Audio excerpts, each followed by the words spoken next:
여러분, 우리 몸에서 가장 무서운 병은 갑자기 오는 병이 아닙니다. 신호는 있었는데 몰라서 지나친 병입니다.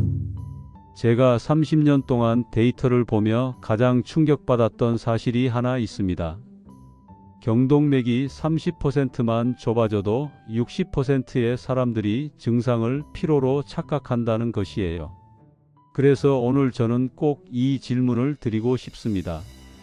혹시 최근 이런 변화를 느끼신 적 있나요? 갑자기 눈앞이 흐려지듯 어지러운 순간, 귀에서 쿵쿵 심장 박동이 들리는 느낌, 한쪽 목만 계속 뻣뻣하고 무거운 긴장감 말이에요. 이 세 가지는 결코 가볍지 않습니다. 경동맥이 막히기 전에 몸이 보내는 대표적인 신호이기 때문입니다. 오늘 영상에서는 왜 이 세 가지가 뇌혈관과 연결되는지, 어떤 패턴이 위험 신호인지, 그리고 놓치지 않는 방법은 무엇인지 데이터 기반으로 정확하게 알려드리겠습니다. 저는 30년간 뇌혈관 건강을 연구해온 김준호 박사입니다. 현장에서 수많은 분들의 작은 신호들을 추적하면서 조기 발견이 얼마나 중요한지 직접 확인해 왔어요.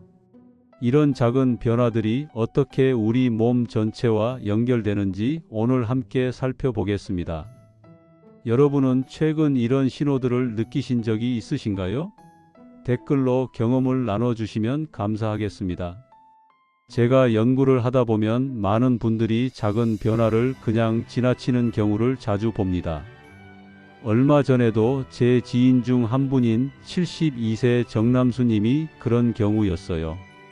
평소엔 멀쩡하신데 갑자기 어지럽고 귀가 쿵쿵 울리듯 들리는 날이 있었다고 하시더군요.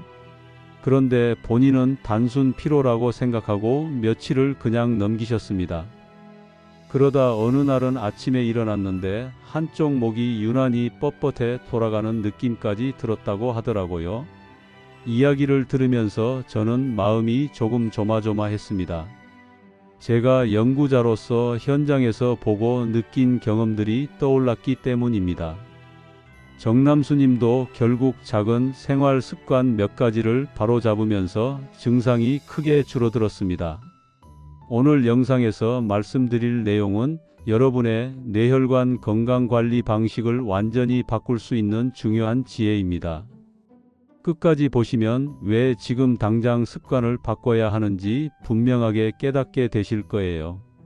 뒤에 나올 실천법을 모르시면 지금까지의 건강관리 노력이 의미 없어질 수도 있거든요. 마지막에 나올 단 하나의 습관이 여러분의 뇌 건강을 완전히 바꿀 수 있습니다.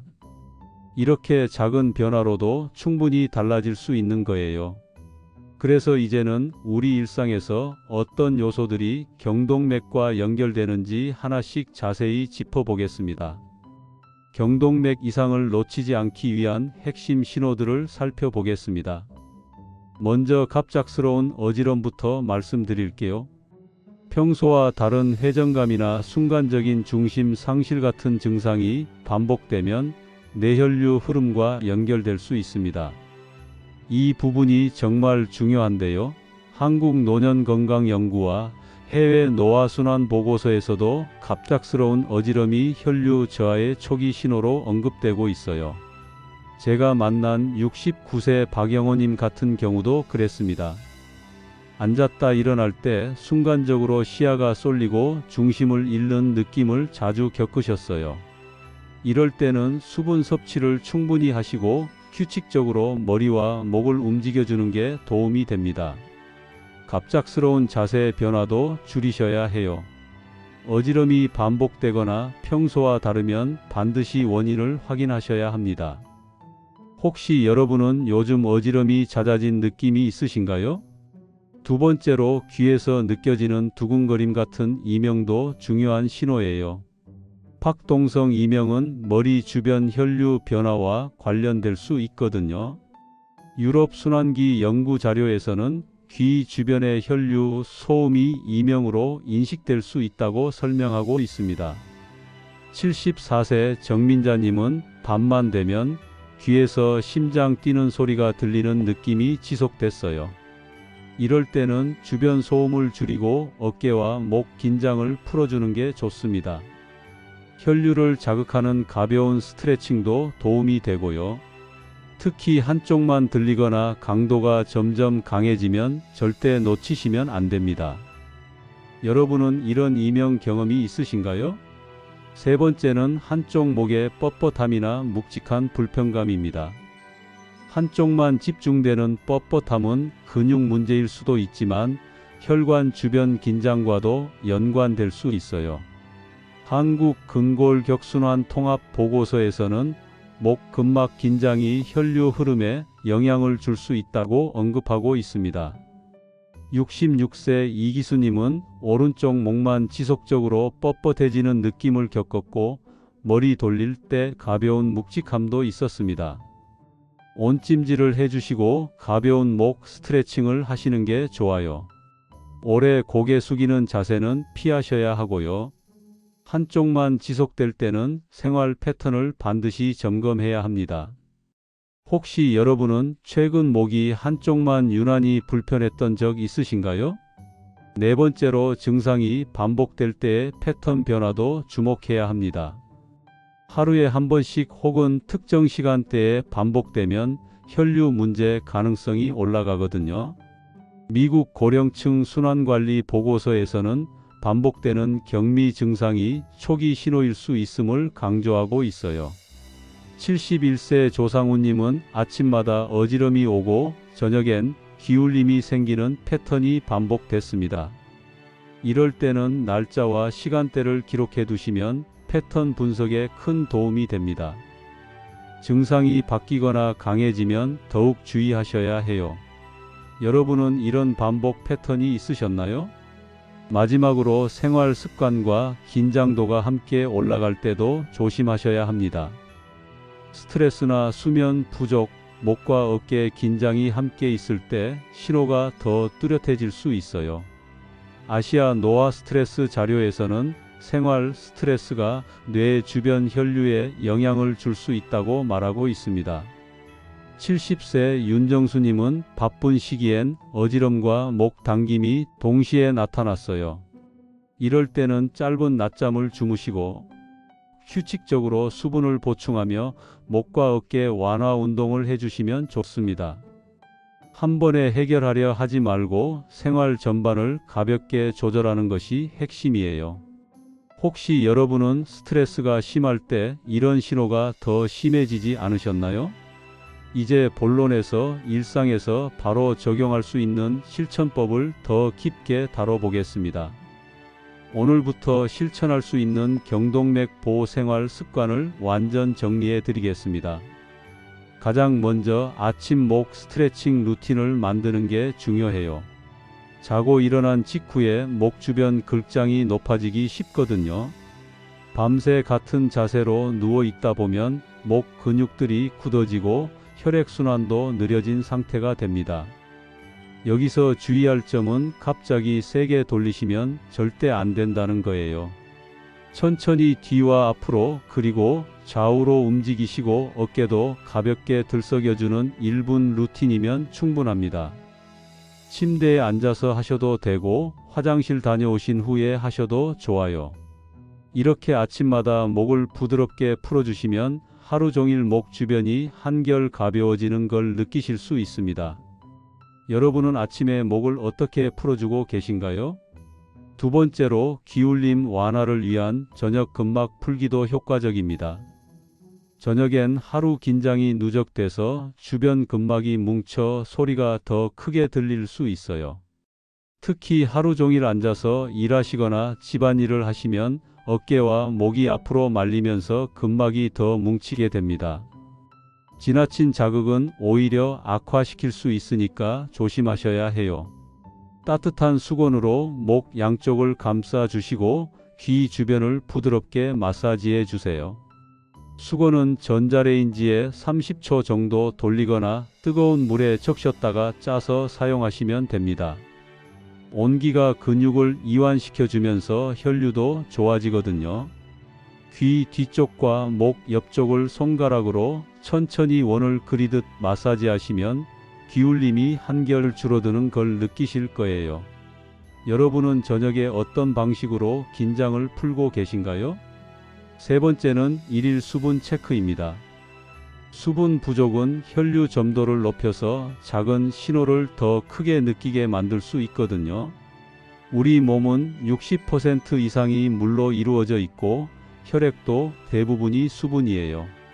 물이 부족하면 혈액이 끈적해지면서 혈관을 통과하기 어려워지고 뇌로 가는 혈류량도 줄어들게 됩니다. 한 번에 많이 마시는 것보다 조금씩 자주 마시는 게 좋아요. 물컵을 눈에 띄는 자리에 두시고 하루 5회 이상 마시는 습관을 들이세요. 아침에 일어나서 한 컵, 점심 전후로 한 컵씩, 저녁 식사 전에 한 컵 이렇게 나눠서 드시면 됩니다. 잠들기 2시간 전에는 물 섭취를 줄이셔야 밤에 화장실 가는 횟수가 줄어들어요. 하루에 몇 컵 정도 드시고 계신가요? 네 번째로 30분마다 자세 교정도 중요합니다. 고개 숙임 자세는 목 앞쪽 구조를 압박해서 혈류 흐름에도 영향을 줄 수 있어요. 스마트폰을 보시거나 책을 읽으실 때 자꾸 고개가 앞으로 나가게 되는데 이 자세가 30분 이상 지속되면 목 앞쪽 혈관들이 눌리면서 뇌로 가는 혈류가 방해받습니다. 턱을 너무 세게 당기면 목이 더 뭉칠 수 있으니 조심하시고요. 30분마다 턱을 살짝 당기시고 어깨를 가볍게 열어주세요. 핸드폰 알람을 30분마다 맞춰두시면 잊지 않고 자세를 바로 잡을 수 있어요. 책상에 앉아 계실 때는 허리를 등받이에 붙이시고 턱을 가볍게 당겨서 귀와 어깨가 일직선이 되도록 하시면 됩니다. 여러분은 자세를 얼마나 자주 고쳐 앉으시나요? 다섯 번째는 스트레스 완화 호흡법이에요. 호흡만 바꿔도 목 주변 긴장이 확 줄어들거든요. 스트레스를 받으면 자연스럽게 호흡이 얕아지고 빨라지면서 목과 어깨 근육이 긴장하게 됩니다. 이 긴장이 지속되면 혈관도 수축하면서 혈류에 영향을 주게 되는 거예요. 숨을 너무 깊게 들이쉬면 어지럼이 더할 수 있으니 주의하세요. 천천히 들이쉬고 2배 길게 내쉬는 방법이 좋습니다.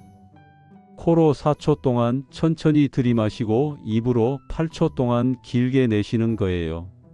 이걸 5번만 반복해도 목 주변이 확 풀리는 걸 느끼실 수 있습니다. 화장실 다녀오실 때마다 한 번씩 하시면 하루에도 여러 번 긴장을 풀 수 있어요. 여러분은 평소 호흡을 의식해 보신 적 있으신가요? 여섯 번째로 한쪽 목만 아플 때는 생활 전반을 점검해 보셔야 해요. 가방이나 베개 높이, 취침 자세가 한쪽만 긴장시키는 경우가 많거든요. 항상 같은 쪽 어깨에만 가방을 메시거나 한쪽으로만 누워서 주무시면 그쪽 목 근육과 혈관이 계속 압박을 받게 됩니다. 베개가 너무 높거나 단단하면 지속적인 압박이 생깁니다. 베개 높이는 누웠을 때 목이 자연스러운 곡선을 유지할 수 있을 정도가 적당해요. 손가락 3개에서 4개 정도 높이면 됩니다. 가방은 번갈아 메시고 베개 높이를 조절하시며 옆으로 자는 자세도 점검해 보세요. 옆으로 주무실 때는 양쪽을 번갈아 가면서 자시는 게 좋습니다. 여러분은 한쪽만 더 불편했던 적 있으신가요? 일곱 번째는 하루 5분 혈류 자극 운동입니다. 가벼운 움직임만으로도 뇌 주변 순환이 개선되거든요. 거창한 운동이 아니라 집에서 편하게 할 수 있는 간단한 동작들이에요. 무리한 동작은 피하시고요. 목을 천천히 돌리시고 어깨를 올렸다 내리는 동작, 가벼운 제자리 걷기 정도면 충분해요. 텔레비전 광고 시간에 하셔도 되고 전화 통화하시면서 하셔도 됩니다. 목 돌리기는 오른쪽으로 5번, 왼쪽으로 5번씩 천천히 돌려주시면 되고요. 어깨는 귀까지 올렸다가 힘 빼고 스르륵 내리는 동작을 10번 반복하세요. 제자리 걷기는 팔을 자연스럽게 흔들면서 2분 정도만 하시면 됩니다. 여러분은 어떤 짧은 운동을 하고 계신가요? 8번째로 실내 온도와 습도 관리도 중요합니다. 너무 건조하거나 추운 환경은 혈관을 수축시켜서 혈류에 영향을 줄 수 있거든요. 특히 겨울철에 난방을 세게 하시면 공기가 건조해지면서 코와 목이 마르고 혈액 점도도 높아집니다. 실내 온도는 20도에서 22도 정도로 유지하시고 습도는 40%에서 60% 사이가 적당해요. 가습기를 사용하시거나 젖은 수건을 걸어 두시는 것도 좋습니다. 너무 덥거나 추우면 혈관이 급격히 확장되거나 수축하면서 혈압 변동이 생길 수 있으니 실내 환경을 적절하게 유지하시는 게 중요해요. 혹시 집안이 너무 건조하다고 느끼신 적 있으신가요? 9번째는 규칙적인 식사 시간 지키기예요. 식사를 거르시거나 불규칙하게 드시면 혈당이 오르락내리락 하면서 혈관에 부담을 주게 됩니다. 특히 아침을 거르시면 오전 내내 뇌로 가는 에너지 공급이 부족해지면서 어지럼이나 집중력 저하가 올 수 있어요. 새끼를 규칙적으로 드시되 과식은 피하시는 게 좋습니다. 한 끼에 너무 많이 드시면 소화를 위해 혈액이 위장으로 몰리면서 뇌로 가는 혈류가 일시적으로 줄어들 수 있거든요. 천천히 씹어서 드시고 식사 후에는 30분 정도 가볍게 걷거나 앉아서 쉬시는 게 좋습니다. 여러분은 하루 세 끼를 규칙적으로 드시고 계신가요? 마지막으로 증상 변화 기록도 정말 중요합니다. 변화 기록은 작은 신호를 놓치지 않는 가장 확실한 방법이에요. 하루 한두 줄이면 충분하니까 부담 갖지 마세요. 어지럼이 온 시간대나 기울림 횟수, 목 뻣뻣함이 생긴 시간을 간단히 기록해 두시면 됩니다. 노트나 스마트폰 메모장에 간단하게 적어 두시면 되는데요. 예를 들어 아침 8시 어지럼 10초, 저녁 9시 기울림 5분 이런 식으로 기록하시면 됩니다. 일주일 정도만 기록해 보시면 패턴이 보이기 시작해요. 어떤 상황에서 증상이 심해지는지, 어떤 날은 괜찮은지 알 수 있게 되는 거죠. 이 기록이 나중에 전문가와 상담할 때도 큰 도움이 됩니다. 기록해 보신 적 있으신가요? 이제 오늘 내용 전체를 정리하면서 마무리로 넘어가 보겠습니다. 오늘 말씀드린 내용은 결코 큰 병을 단정하자는 이야기가 아닙니다. 하지만 어지럼이나 기울림, 한쪽 목 불편감 같은 흔한 신호가 반복되거나 평소와 다르게 나타난다면 그냥 넘기시면 안 된다는 점은 분명합니다. 우리 몸은 문제가 생기기 전에 반드시 신호를 보내거든요. 잘못 관리하면 작은 불편감이 오래 이어지고 몸의 흐름이 더 둔해지면서 일상 기능에도 영향을 미칠 수 있어요. 처음에는 가끔씩 나타나던 증상이 점점 자주 나타나고 강도도 세져서 결국 일상생활에 지장을 주게 됩니다. 외출하는 것도 두려워지고 사람들과 만나는 것도 부담스러워질 수 있죠.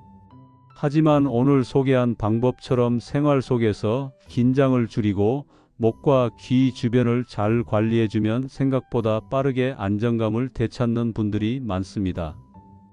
제가 현장에서 만난 많은 분들이 단순히 생활 습관만 바꿨는데도 몇 주 만에 증상이 크게 줄어들었다고 하시더라고요. 몸이 가벼워지고 머리도 맑아지면서 활력이 되살아나는 걸 느끼셨대요. 제가 연구 현장에서 느낀 결론은 단 하나입니다. 작은 신호일 때 알아채고 작은 변화부터 실천하는 것이 가장 큰 예방이라는 거예요. 거창한 치료나 특별한 방법이 필요한 게 아니라 일상 속 작은 습관들을 바꾸는 것만으로도 충분히 개선할 수 있습니다. 오늘 당장 시작할 수 있는 건 단 30초 목 스트레칭 한 번이면 충분합니다. 특히 갑작스러운 어지럼이나 귀에서 느껴지는 두근거림, 한쪽 목의 뻣뻣함은 절대 가볍게 여기시면 안 돼요. 이런 증상들이 반복되거나 특정 시간대에 나타나는 패턴이 있다면 더욱 주의하셔야 합니다. 생활 습관과 긴장도가 함께 올라갈 때도 마찬가지고요. 이런 신호들은 우리 몸이 보내는 경고 메시지라고 생각하시면 됩니다. 오늘 소개해드린 아침 목 스트레칭부터 시작해서 저녁 근막 풀기, 수분 체크, 자세 교정, 스트레스 완화 호흡까지 모두 어려운 게 아닙니다. 한쪽 목만 불편할 때 생활을 점검하시고 하루 5분 혈류 자극 운동을 하시며 실내 환경을 적절히 관리하고 규칙적인 식사를 하시는 것만으로도 충분해요. 여기에 증상 변화를 간단히 기록하시면 더욱 좋고요. 이런 작은 실천들이 모여서 뇌 주변 혈류를 안정시키고 경동맥 건강을 지켜줍니다. 하나하나는 정말 간단한 것들인데 이게 모이면 엄청난 변화를 만들어내거든요. 제가 30년간 연구하면서 확인한 건 바로 이 작은 습관들의 누적 효과였습니다. 내일부터는 아침에 일어나자마자 1분 목 스트레칭으로 시작해 보세요. 침대에서 일어나기 전에 목을 천천히 좌우로 돌려주시고 어깨도 가볍게 올렸다 내려주세요. 그리고 화장실 다녀오신 후에 물 한 컵 마시시는 걸 잊지 마시고요. 30분마다 자세를 고쳐 앉고 물을 한 모금씩 마시는 습관도 들이세요. 핸드폰 알람을 맞춰 두시면 잊지 않고 실천하실 수 있어요. 저녁에는 따뜻한 수건으로 목을 감싸 주시고 귀 주변을 부드럽게 마사지해 주세요. 자기 전에는 천천히 호흡하면서 하루의 긴장을 풀어 주시고요. 이것만 지켜도 한 달 안에 확실한 변화를 느끼실 수 있을 거예요. 첫 주에는 습관을 만드는 게 조금 어색하실 수 있는데 2주째부터는 자연스러워지고 3주째부터는 몸이 변화를 느끼기 시작합니다. 한 달 후에는 어지럼이 줄어들고 기울림도 덜해지며 목도 한결 가벼워지는 걸 경험하실 거예요. 여기서 중요한 건 꾸준함입니다. 하루 이틀 하다가 그만두시면 효과를 보기 어려워요. 최소 한 달은 꾸준히 실천해 보시길 권해드립니다. 습관이 되면 평생 여러분의 뇌 건강을 지켜주는 든든한 버팀목이 될 거예요. 또 하나 당부드리고 싶은 건 증상이 심하거나 갑자기 악화되는 경우에는 반드시 전문가와 상담하시라는 겁니다. 오늘 말씀드린 방법들은 일상적인 관리와 예방을 위한 것이지 치료를 대신하는 게 아니거든요. 증상이 지속되거나 일상생활이 힘들 정도로 심해지면 꼭 전문가의 도움을 받으세요. 다음 영상에서는 이런 초기 신호와 함께 나타날 수 있는 또 다른 생활 패턴을 알려드리겠습니다. 뇌혈관 건강을 더욱 체계적으로 관리하는 방법과 함께 일상 속에서 놓치기 쉬운 위험 요소들도 자세히 다룰 예정이에요. 특히 식습관과 수면 패턴이 뇌혈관 건강에 어떤 영향을 미치는지, 어떤 음식들이 도움이 되고 어떤 것들을 피해야 하는지도 구체적으로 말씀드릴 거예요. 수면 시간과 수면 자세가 목 건강과 어떻게 연결되는지도 함께 알아보겠습니다. 여러분은 오늘 내용 중 어떤 부분이 가장 와닿으셨나요? 당장 내일부터 실천해 보고 싶은 습관이 있으신가요? 댓글로 나눠주시면 다음 영상 준비에도 큰 도움이 됩니다. 여러분의 경험과 고민을 들려주시면 더 많은 분들에게 도움이 되는 내용으로 찾아뵙겠습니다.